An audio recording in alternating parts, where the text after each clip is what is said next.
Pokémon Emerald is the best and hardest main series Pokémon game that has ever been released. Or is it? I've never played through Emerald before, but I'm no stranger to the Gen 3 games as I've played through Ruby and Sapphire so many times that I've lost count. Let's see why tons of people say Emerald is the best Pokémon game ever released. We start off inside a moving truck because we're moving from what I assume is Petalburg to Little Root Town. After setting the time in our room, we go downstairs and our mom tells us that her dad is on the news talking about the Petalburg gym. That's right. We have a dad in this game. I guess he came back from getting the milk this time. Oh well, we just missed seeing dad on TV. That's okay though. We head over to our neighbor's house and meet May, who's the professor's daughter and is also a Pokemon trainer.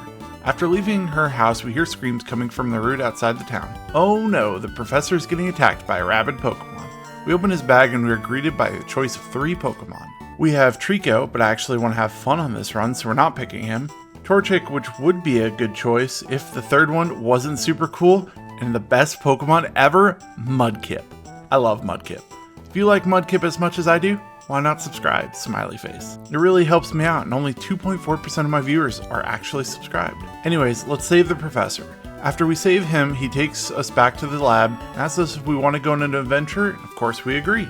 He tells us that we need to go meet up with May on Route 103. On our way there, we battle some Pokemon, get a potion from the Pokemart lady, and then find May, where Mudkip promptly knocks out her Trico. Apparently May didn't want to have fun on this adventure because she chose the wrong Pokemon. We head back to the professor and start off on our adventure. After leaving the lab, we run into our mother who gives us the running shoes. This isn't such a big deal now, but back in 2002 when Ruby and Sapphire first released, being able to run and speed up the game was a huge and much needed improvement. Passing back through Oldale Town, we head to Route 102 and defeat trainer after trainer. This is where we are going to find our first new team member. I want a Ralts. Now the problem with Ralts is that it only has a 4% encounter rate and it's probably going to take us a decent amount of time to find. Well, after about 30 minutes, I finally found it.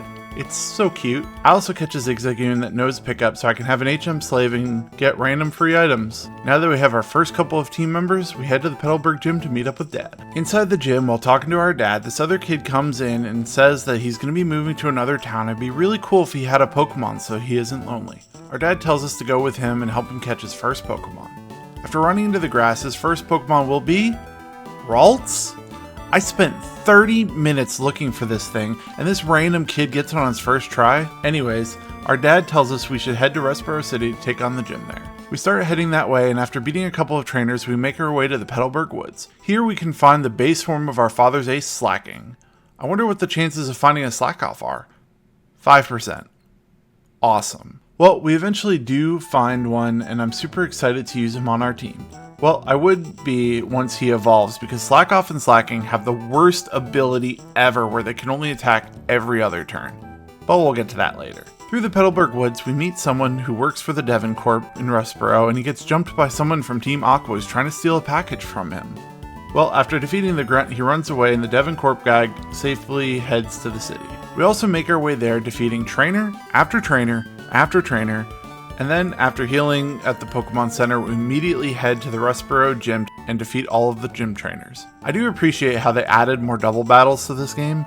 Like, this was the battle mechanic for the game, and it changed Pokemon forever, but in Ruby and Sapphire, there were not a lot of double battles from what I remember. Well, onto the battle with Roxanne, where Mudkip knocks out Geodude with a water gun, Mudkip knocks out her other Geodude with a water gun, and Mudkip knocks out her ace Nosepass with, you guessed it, a water gun. This was pretty easy, but I don't know what I expected going into a rock gym with a water type starter. After leaving the gym, we see a Team Aqua Grunt running from the Devon Corp building, and they are being chased by the same guy that we rescued in the Petalburg Woods. He asks us to go get the Devon goods back for him, or else he'll be fired. Not sure why a grown man is asking a kid to fight another grown man, but okay. We defeat some trainers and find a cave that the Team Aqua member is hiding in. But outside the cave, we find an old man who says that the grunt took his Pico. I don't know what a Pico is, but I guess I'm here to save the day. We go inside and find the grunt, defeat him, and force him to give us back what he stole. After leaving the cave, the old man tells us that he has a boat, and if we ever need a ride, let him know. We head back to Rustboro City and find the guy that got his package stolen, and he says we need to go meet his boss. He brings us to the top floor of the Devon Court building, and we meet the Devon president. He gives us a cool Pokénap, or at least I thought it was cool, and then asks us to be his messenger to bring a letter to his son Steven, who is studying in the granite cave outside of Dewford. We accept, of course, and head outside where the guy stops us again and adds a phone app to the Pokénav. Wow, this sounds like a really useful app. Little did I know that you can't say no when people ask to add your phone number, and they'll just randomly call you, and I never really found a purpose for this. Well, after leaving, I found May, who wanted to battle. Ralts knocked out her Wingull with a crit, and Mudkip knocked out Trico with a tackle. Well, with that out of the way, we head back towards Petalburg City so we can meet up with the old man and he can sail us to Dewford Town. Upon arriving, we make a beeline to the gym, and since it's a fighting type gym, I defeat all of the trainers so Ralts can gain as much XP as possible, and Mudkip ends up evolving into Marshtomp as well. Well, it's time to take on Brawley, who's probably the hardest gym leader in the Gen 3 games. Well, I would've, but I get this annoying phone call from some trainer, and I don't even know who that trainer was. Alright, now we're on to Brawley. He leads out with Machop, and I send out Ralts. Ralts knocks it out with a couple confusions. Ralts then knocks out Meditite with confusion because it only goes for Focus Punch. Easy. And then Ralts steals almost all of Makuhita's HP with confusion, but then Marshtomp finishes it off with a Mud Shot. 2 badges down. Now that Brawley is defeated, we have to find Steven so we can deliver the letter from the Devoncourt president. Since the cave is different from Ruby and Sapphire, head back to the Petalburg Woods so I can catch a Shroomish and teach it Flash. I make my way to the cave, find an Everstone, which will make my life so much easier later, and I find Steven and deliver him the letter. Steven tells us we need to meet up with the captain in Slateport City so he can build some sort of ship, so we make our way back to the old man and have us sail to Slateport. This old man must really have loved his Pico because he sure is using a lot of fuel on us for free. Well, he lets us off on the beach, and I don't think my team is strong enough, so I beat up every kid's Pokemon on the beach and make my way over to Slateport to realize the town has been taken over by Team Aqua. That can't be good. Oh well, I find the shipbuilding place, and they tell us that the captain is in the aquarium where all of the angry-looking Team Aqua members are. We head over to the aquarium, pay the entry fee, and find the captain on the top floor. 2 grunts think they can defeat us? They were wrong. Their boss then comes up the stairs and tells us something about how they're going to control the sea and something, and then they leave. The captain thanks me and we hand over the part. Our next roadblock is another rival fight with May. Our team isn't strong enough, so I battle trainer after trainer after trainer, and with all the experience, Slackoff evolves into Vigoroth. This is why we needed the Everstone, because I am not dealing with Slacking's ability. Well, it's time to fight May. Marshtomp takes out Wingull, Vigoroth knocks out Grovyle with Scratch, Marshtomp ends the fight by taking out Slugma with a Mud Shot. So far, these hard battles haven't been that hard. Arriving in Maulville City, I run straight past the town to go get some more XP for Ralts, who's so close to evolving. Some sad trainers later, Ralts evolves into Kirlia. Back in Maulville City, Wally is waiting outside the gym and wants to battle. We'll show him. Vigoroth ruins his day by knocking out his Ralts with Scratch. That was easy. I guess it's time that we take on the Maulville City gym leader Watson. It's a good thing Marshtomp is a ground type. Marshtomp takes out Voltorb with a Mud Shot, Electrike with a Mud Shot, Magneton with a Mud Shot, and finally Manectric with a Mud Shot. With the Maulville City badge, I can go get a bike, get the TM for Rock Smash, and head north through Route 111 through the Fiery Patch. Inside the Fiery Patch, I catch our new team member, Torkoal. I leave the Fiery Patch heading through the Ash Field on Route 113, through Fall Arbor Town, through Route 114, and finally into the falls where we find Team Magma, who's taking a meteorite that they need to do an experiment with at the volcano. Seems kinda sketch. Team Aqua interrupts them, however, and scares them off back to the volcano. I think we should probably chase them since there really isn't any police in this region, but back through Route 113, we stop and catch the Skarmory. Alright, it's time to see what Team Magma is up to on Mount Chimney. I really want to say though that this cutscene on the Skyrail up the mountain is my most memorable scene in the entirety of Gen 3. Nostalgia behind us though, we beat some grunts, find our way to the team leader Maxie, who's ranting about expanding the earth or something. It's time to battle. Marshtomp takes out Maxie's Mightyena, Kirlia takes out Zubat because of confusion, and finally Marshtomp takes out Camerupt with a water gun. After defeating Maxie, Archie shows up and tells us that Team Magma needs to be stopped and the sea is better, blah blah blah. Well, I guess let's try and go to Lava Ridge Town through the Jagged Pass. Oh? What's this Team Magma grunt doing here? I guess I should remember that for later. Well, we made it to Lava Ridge Town. Flannery's the gym leader of this town, and I don't know why her gym puzzle is so difficult, but let's challenge her for our 4th gym badge. Marshtomp starts taking out Nummel with a Mud Shot. Another Mud Shot takes out Slugma, and then I learned that Attract is the worst move ever. Marshtomp takes out Camerupt with Takedown. Vigoroth then comes out to take out Torkoal. It's now time for another hard fight. Our father Norman is the 5th gym leader and his team gave me so many problems. I think I had to try 3 times before I was able to defeat him. Well, let's face him so we can surf through the water region. I start off the fight with Vigoroth putting Spinda to sleep. Torkoal knocks it out with a body slam. Torkoal then knocks out Vigoroth with a body slam and a burn. Marshtomp takes out Linoone with a mud shot, and to end the fight, Marshtomp takes out Slacking with Dig. That's why I'm keeping Vigoroth. Slacking's ability is just so bad. Well, now we're able to surf our way to head towards Fortree City and the 6th gym. On my way through Maulville, however, I ran into Watson again, who asked me to turn off the generator in the old Maulville city. That sounds fun, I guess. While we were making our way through the old Maulville, Kirlia evolved into Gardevoir. We turn off the generator, make our way back to Watson, who gives us the TM for Thunderbolt. I had no idea he was going to give us this, and you will see why this is so important later. Okay, now we can actually make our way to the next city. Along the way, we beat some trainers, and find Team Aqua blocking the way. Didn't they learn anything from last time? Well, I beat some grunts and their leader to free the Weather Institute. I just want to continue on my adventure and... oh, hey, it's May. Let's fight. Marshtomp takes out Slugma with a mud shot. Vigoroth takes out Grovyle with Scratch. Gardevoir takes out Lombre with Thunderbolt. So useful. Which wins us the fight. Once we get to Fortree City, we make a dash to the gym, but something is blocking the way. Oh well, I guess we'll move on. Oh hey, it's Steven. What? You have a scope that lets us see invisible things? That's so cool. Oh, hey, it's a Kecleon. Catch. Alright, we head back to the gym and let's see what our team can do against Winona's dragon types. Gardevoir takes out Swablu with Psychic, Tropius with Thunderbolt, Pelipper with Thunderbolt, Skarmory with Thunderbolt, and finally Altaria with Psychic. This gym badge was super important because now we can use Fly. I think I want to do some shopping in Lily Cove City next, so let's head to the department store. We make our way there facing trainer after trainer, and then right outside the Safari Zone, we run into some Team Aqua Grunts who say they're heading to the Pokemon Graveyard on Mount Pyre. That can't be good. We better investigate. On our way there, we find Vulpix, which I decide to catch and replace Torkoal with. Well, Vulpix is not good enough, and I guess Team Aqua can wait, so I fly back to the Fiery Patch again and find a Firestone so we can evolve Vulpix into Ninetales. Ninetales ends up being way better than I expected, but that's getting a little ahead of myself. Back at Mount Pyre, we defeat Grunt after Grunt, and we finally make it up to the top where we find Archie stealing the red orb to try and control the sea or something. Archie then mentions that Team Magma's base is in the Ragged Path where we saw the Grunt earlier, and we head there to investigate. This area was not in the original Gen 3 game, so I'd never been here before. I guess they had to add it because you fight both Team Aqua and Team Magma in this game. Eventually going through the base, we find Maxie, and after defeating him, he uses the blue orb to royally tick off Groudon. Groudon is literally red. Why would you try and use a blue orb to control it? Ugh. I guess Team Aqua is also stupid because they're going to try and use the red orb on Kyogre. Kyogre's blue? Well, we fly to Slateport City and find out that Team Aqua is trying to steal a submarine that was built with the parts that we delivered earlier. We chase them to their base in Lily Cove City, and of course they're looking for a cave that we need to use Dive to get.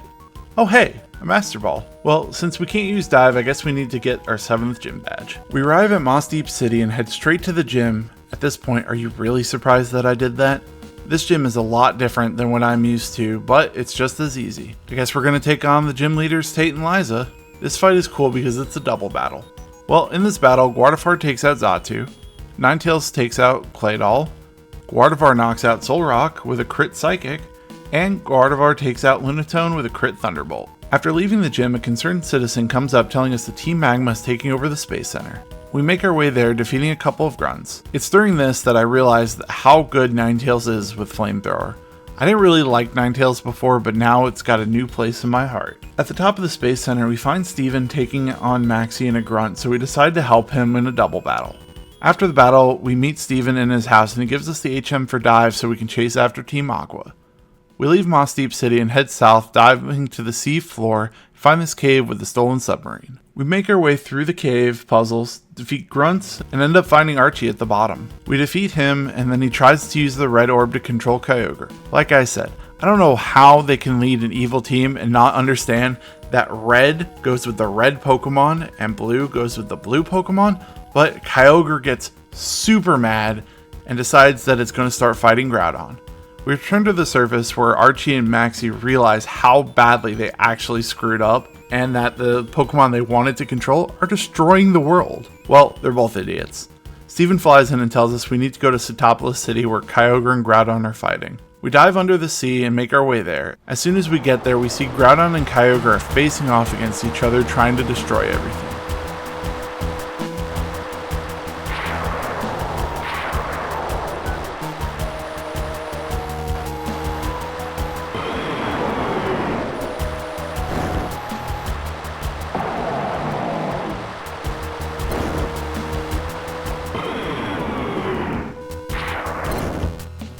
We find Steven and he brings us to the Cave of Origin and tells us we need to meet someone at the bottom to find out how to stop the fighting. Inside the cave we find Wallace, who used to be the 8th gym leader, and he tells us at the top of Spear Pillar there's a great Pokemon who can restore order. I guess that means we have to go find the Pokemon. Heading south, we make it to the Spear Pillar, climb our way up to the top, and awaken Rayquaza so we can go to Sootopolis City and stop Groudon and Kyogre. We head back to Sootopolis City right as Rayquaza stops the fighting.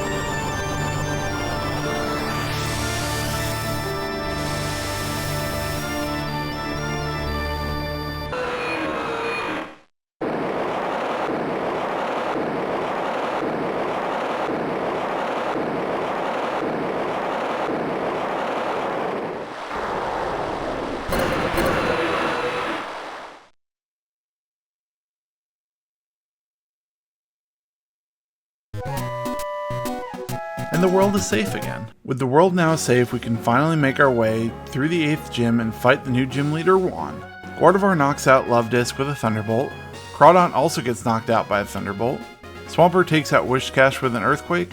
Gardevoir comes back out to take out Celio with Psychic. Gardevoir ends the battle by taking out Kingdra with a Crit Psychic as well. We finally have all 8 gym badges, so now we make our way to the Elite Four. But before we do that, I think we need a secret weapon to help with the Elite Four. If we head back to the Spirit Pillar and make our way to the top with our Mach Bike, while not falling to the lower levels for an hour before we get it, we find Rayquaza. Crazy thing is this Rayquaza is level 70. So we have our team at level 40 something and they give us a level 70 Rayquaza. It's completely insane and I don't think they thought this through. This Pokemon is way too strong for the Elite Four. Well, now that we have it, let's go through Victory Road. Inside Victory Road, we beat Wally again, move some rocks, surf some, and make our way to Evergrande City where the Pokemon League is based. Okay, first up we have Sydney where Rayquaza takes out Mightyena with a Fly, Ninetales takes out Absol with a Flamethrower, Gardevoir takes out Crawdon with a Thunderbolt, Ninetales takes out Shiftry with a Flamethrower, and Skarmory takes out Cacturne because it's burned. Phoebe is up next with her ghost types and Ninetales knocks out Dusclops with a Flamethrower and a burn. Skarmory takes out the second Dusclops with a Fly. Rayquaza takes out Banette with an Outrage, the second Banette with an Outrage, and ends the fight taking out Sableye with Outrage. Rayquaza makes this way too easy. The third Elite Four member is Glacia, and with her ice types that makes Rayquaza not as good. It's still broken though. I lead Gardevoir and set up a Calm Mind. Gardevoir knocks out Celio with Thunderbolt. Ninetales knocks out Glalie with Flamethrower. Rayquaza takes out Walrein with Fly. Rayquaza then takes out Celio with Extreme Speed, and to end the battle, Rayquaza uses Extreme Speed to take out Glalie. Now with Rayquaza being our VIP, this next battle against Drake is going to go exactly how you expect. Let's do this. Rayquaza uses Outrage against Shelgon, Outrage against Altaria, Outrage against Flygon, Outrage against Salamence, and Outrage against Kingdra for the easiest Elite Four fight ever. This is it, the final fight against the Pokemon League champion Wallace. Let's do this. I lead Rayquaza to Outrage Wailord to defeat. Rayquaza also knocks out Tentacruel with an Outrage, uses Fly against Milotic to knock it out, Extreme Speed against Gyarados, Extreme Speed against Ludicolo, and with the beast that Rayquaza is, it uses Fly to knock out Whiscash and win the battle. With that, we have beaten our first playthrough of Pokemon Emerald. I can't believe I waited almost 20 years to play through this game instead of playing Ruby and Sapphire. I didn't play through the post game yet, but the video is already kind of long. I really like how there's so many more double battles in this game, like I said, and you're forced to do them, unlike Ruby and Sapphire, where you really only need to do the 7th gym as a double battle. If you guys liked this video and like Pokemon Emerald, make sure to let me know in the comment section below, and check out this other video where I played through Shining Pearl and gave my opinions about it.